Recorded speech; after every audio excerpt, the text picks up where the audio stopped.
Hello friends, नमस्कार, good morning. आज 14 नवेम्बर गुरुवार। चलतु जाणी नेबा आज दिन टॉप न्यूज अपडेट। देश विदेश ठारू आरंभ करी ओडिशार समस्त गुरुत्वपूर्ण खबर। प्रथम खबर, सुभद्रा हिताधिकारी को उपमुख्यमंत्री प्रभाती परिड़ा गुरुत्वपूर्ण परामर्श देइछन्ते। जो माने सुभद्रा योजनार पैसा पाई नाहंती सेमानंकु परामर्श देइछन्ते उपमुख्यमंत्री। अकाउंट सह गोटे मोबाइल नंबर लिंक करिया पई परामर्श देइछन्ते। उपमुख्यमंत्री कहवा अनुसार प्राय 5 लाख महिला बैंक अकाउंट संगे मोबाइल नंबर लिंक होई नहीं। परवर्ती खबर, जनवरी रे मिलबो नुआ राशन कार्ड। एने सूचना देइछन्ते खाद्य जोगाण मंत्री कृष्ण चंद्र पात्र।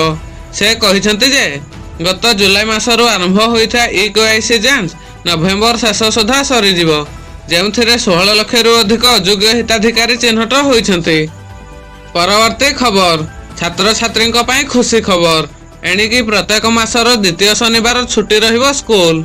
एने राज्य सरकार बड़ घोषणा करिसन्ते।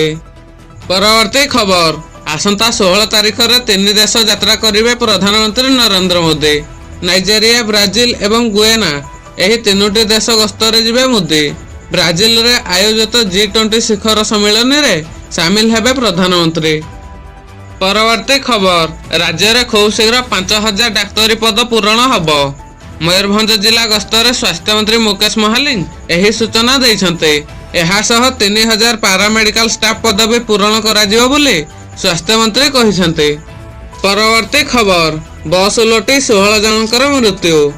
सिंधु नदी को खसिला यात्रीवाही बस, फल 16 जनकर मृत्यु होइथिया जणा पड़िछि।